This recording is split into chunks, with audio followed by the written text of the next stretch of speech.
اعوذ باللہ من الشیطان الرجیم بسم اللہ الرحمن الرحیم ولا تہنوا فی ابتغاء القوم صدق اللہ مولانا العظیم وبلغنا رسولہ النبی الکریم۔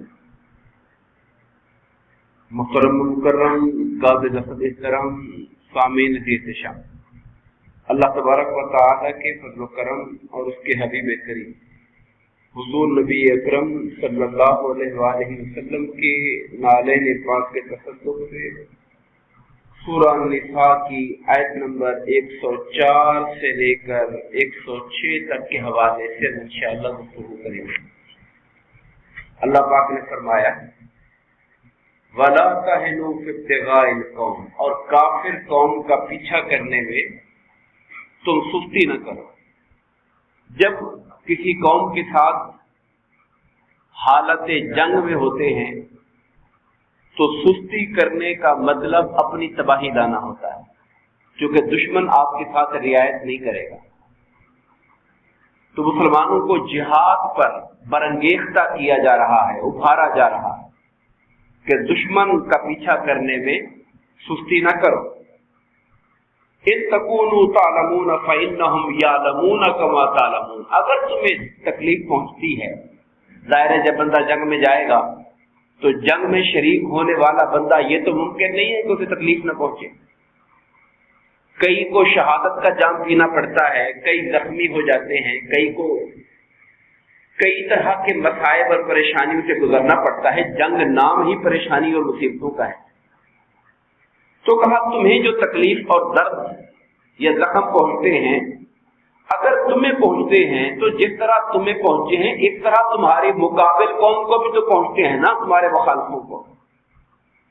غزوہ بدر میں تم نے لڑے تو 70 بندہ ان کا بھی تو مارا گیا اور ان کے بندے بھی قیدی ہوئے۔ غزوہ بدر میں تمہیں تکلیف پہنچی۔ اب پھر آگے ایک بات فرمائی وَتَرْجُونَ مِنَ اللَّهِ مَا لَا يَرْجُونَ، تمہیں زخم پہنچے یا تمہاری جان اللہ کے سپرد ہو جائے، تمہیں جو اجر اللہ کی بارگاہ سے امید ہے تمہیں، وہ کافروں کو تو امید نہیں ہے نا اس بات کی۔ وہ تو لڑ رہا ہے اپنی قوم کے لیے، اپنے فخر کے لیے، اپنے ملک یا اپنے مفادات کے لیے لڑ رہا ہے، مگر تم مسلمانوں تم تو اللہ کی سربلندی، اللہ کے دین کی سربلندی کے لیے اور اللہ تعالیٰ کی رضا جوئی کے لیے لڑ رہے ہو، اور تمہیں امید ہے کہ تمہیں تھوڑی سی بھی تکلیف پہنچے گی تو اللہ اس کا صلہ دے گا، اجر دے گا، تو پھر تمہیں تو ان سے زیادہ پکا ثابت قدم اور ہمت والا ہونا چاہیے۔ تکلیفوں کی پرواہ نہیں کرنی چاہیے، کیونکہ تکلیفیں ان کو پہنچتی ہیں، تکلیفیں تمہیں بھی پہنچتی ہیں۔ وَكَانَ اللَّهُ عَلِيمًا حَكِيمًا، اور بے شک اللہ سب کچھ جاننے والا اور انتہائی دانائی والا ہے۔ اِنَّا أَنزَلْنَا إِلَيْكَ الْكِتَابَ بِالْحَقِّ، یہاں سے ایک نیا رکوع شروع ہو رہا ہے، اور اس کے اندر اللہ تعالیٰ نے منافقوں کی کچھ حرکات کا ذکر فرمایا۔ ہم آیات کے ترجمے کے ساتھ ان کی تشریح کرتے جائیں گے۔ اِنَّا انزلنا الیک الکتاب، اے حبیب مکرم ہم نے آپ کی طرف اس کتاب کو اتارا، بالحق، حق کے ساتھ۔ یہ کتاب برحق ہے، اور کتاب برحق جب اللہ فرماتا ہے تو اس کا معنی یہ ہوتا ہے کہ یہ کتاب اللہ کی طرف سے، اس میں کوئی ملاوٹ نہیں ہے، کسی انسان کی آمیزش نہیں ہے۔ اس کا جو کلام، اس کے اندر جو پیغام ہدایت ہے وہ سب سے کامل ہدایت کا پیغام ہے، اس سے اچھا رابطہ نہیں ہو سکتا جو قرآن دکھا رہا ہے۔ اللہ نے حق کے ساتھ اتارا ہے۔ کیوں اتارا؟ قرآن کیوں اترا؟ یہ بات سمجھنے والی ہے۔ ہم لوگوں نے قرآن مجید کو محض ایک برکت کی کتاب سمجھا۔ قرآن کے برکت ہونے میں کوئی شبہ نہیں ہے، قرآن برکت ہے، قرآن ثواب کمانے کا ذریعہ ہے، مگر اللہ فرماتا ہے ہم نے آپ کی طرف قرآن کو اتارا لِتَحْكُمَ بَيْنَ النَّاسِ، تاکہ آپ اس قرآن کے ذریعے لوگوں کے درمیان فیصلہ کریں۔ قرآن اس لیے اترا ہے کہ ہماری زندگی کے معاملات کے لیے کسوٹی ہے قرآن، اور قرآن کا دیا ہوا جو نظام ہے وہ ہمیں اپنی نجی زندگی، اپنی قومی زندگی، آئلی زندگی، معاشرتی زندگی، سماجی زندگی، زندگی کے ہر گوشے کے مطابق قرآن جو رہنمائی دیتا ہے اس کے مطابق ہمیں عمل کرنا چاہیے۔ اور پھر جو لاز ہیں، جسے آپ کہہ لیں حدود ہیں یا جرائم کی سزائیں ہیں، اللہ تعالیٰ نے جن کو ڈیفائن کیا اور حدیث پاک کے اندر آئی ہیں، مثلا چور کے لیے کہا گیا کہ چور کا ہاتھ کاٹ دو، اور وہ جو ڈاکے مارنے والے، اسلحے کے زور پر لوگوں کے رستے کاٹنے والے لوگ ہیں، ان کے لیے کہا گیا کہ اگر وہ قتل و غارت کرتے ہیں لوگوں کی تو ان کو سزا سخت ہو، یہاں تک کہا گیا کہ انہیں سولی پہ لٹکا دیا جائے۔ بعض جگہوں پر کہا گیا کہ ان کا ایک دائیں والا پاؤں اور ایک بائیں والا ہاتھ کاٹ دیا جائے، ان کے جرم کی نوعیت کے حساب سے۔ اب یہ جو جرائم ہیں ان کے سدباب کے لیے قتل کی سزا رکھی گئی، بدکاری کی سزا رکھی گئی، قرآن نے اس کا ذکر کیا ہے۔ تو ہم نے اس لیے رکھا ہے، قرآن کو اتارا ہے تاکہ آپ لوگوں کے درمیان فیصلہ کریں۔ اب یہاں پر ایک لفظ ہے بما اراک اللہ، جو اللہ نے آپ کو دکھا دیا۔ یہ جو الفاظ ہیں بہت ٹیکنیکل الفاظ ہیں۔ جو اللہ نے آپ کو دکھا دیا، یعنی سرکار سے اس معاملے میں جو یہاں پیش آ رہا ہے، جس کا ذکر یہاں ان آیتوں میں آ رہا ہے، اس واقعے میں اللہ نے سرکار کو لوگوں کی گواہیوں پہ نہیں رکھا، بلکہ کہا ہم نے آپ کو دکھا دیا ہے کہ حقیقت کیا ہے۔ عام طور پر جو ججز ہیں، جو انصاف کرنے والے لوگ ہیں، ان کے لیے ظاہری چیزوں کو دیکھ کر فیصلہ کرنا ہوتا ہے۔ کسی نے کسی پہ الزام لگایا ہے تو الزام لگانے والے کے ذمہ ہے کہ وہ دلیل دے۔ کسی نے کہا یہ میرا چور ہے، کسی نے کسی پہ الزام لگایا کہ یہ میرا چور ہے، اب ثابت کرنا الزام لگانے والے کی ذمہ داری ہے، اس کا کام ہے کہ وہ ثبوت دے۔ کسی کو چور کہا ہے تو ثبوت دو، گواہیاں پیش کرو، اور اگر وہ گواہی پیش نہیں کر سکتا تو جس پر الزام لگایا گیا ہے وہ اگر قسم کھا کے کہہ دے کہ میں بے قصور ہوں تو اس کی قسم کا اعتبار کر لیا جائے گا۔ اگر ثبوت مدعی کے پاس نہیں ہے تو، اگر ثبوت ہیں تو پھر قسم نہیں اٹھوائی جائے گی۔ پھر ثبوت سامنے قسم کس بات کی؟ حدیث پاک ہے البینۃ علی المدعی والیمین علی من انکر، دلیل دینا مدعی کا کام ہے، گواہی دینا، ثبوت دینا مدعی کا کام ہے، اور جو مدعا ہے، جو انکار کرتا ہے تو اس کے ذمہ قسم ہے۔ یعنی اگر ثبوت مدعی کے پاس نہیں ہے تو جس پر الزام لگایا گیا جو ملزم ہے اس کا قسم کھا کر اپنے آپ کو چھڑا لینا کافی ہو جائے گا۔ اب عام طور پہ معاملات ایسے ہوتے ہیں، سرکار کے پاس بھی کوئی کیس آتا تھا تو سرکار بھی گواہیاں مانگتے تھے، مگر یہاں پر جو کیس آیا ہے، جو ان آیتوں میں ڈسکس ہو رہا ہے، ان میں اللہ نے فرمایا جو اللہ نے آپ کو دکھا دیا ہے اس کے مطابق فیصلہ ہے، یعنی کسی گواہی کی ضرورت نہیں ہے، اللہ نے آپ کو دکھا دیا۔ آپ اللہ کے نبی ہیں، اللہ کو دکھا سکتا ہے۔ آپ اللہ کی یہ دعویٰ میں یا آپ یا کوئی انسان نہیں کر سکتا کہ جی مجھے اللہ نے دکھا دیا ہے، یہ دعویٰ ہم نہیں کر سکتے۔ ہم نے اگر خواب میں دیکھا بھی ہو تو ہمارا خواب بھی حجت نہیں ہے، شیطانی خواب ہو سکتا ہے۔ ہم اگر خواب میں بھی دیکھ لیں کہ یار فلاں بندے نے یہ کام کیا ہے تو ہمارا خواب کوئی دلیل، کوئی ثبوت قطعاً نہیں ہے، قطعاً نہیں ہے۔ تو یہ اللہ کے رسول کی شان ہے کہ اللہ فرما رہا ہے جو اللہ نے آپ کو دکھا دیا ہے اس کو مطابق فیصلہ کریں۔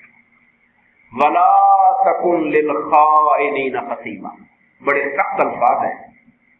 فرمایا جو خیانت کرنے والے بددیانت لوگ ہیں آپ ان کی طرف سے جھگڑا کرنے والے نہ بنیں، ان کا دفاع کے لیے آپ نہ کھڑے ہوں۔ میں آپ کے سامنے واقعہ رکھوں گا پھر آپ کو بات سمجھ آئے گی۔ یہ جو آیت کریمہ ہے یہ ہمارے لیے مخاطب سرکار کو کیا جا رہا ہے، اور سرکار تو معصوم ہیں، آپ تو ایسا کام کر ہی نہیں سکتے کیونکہ نبی کی شان معصومیت ہے، آپ تو ایسا کام کر ہی نہیں سکتے۔ یہ تو اللہ تعالیٰ تعلیم دے رہا ہے ہم جیسے لوگوں کو کہ جو خائن لوگ ہیں، بددیانت لوگ ہیں، 2 نمبر لوگ ہیں، ان کے حق کے لیے اور ان کو دفاع کرنے کے لیے کبھی اپنا بدن ان کے پڑے میں نہ ڈالا کرو۔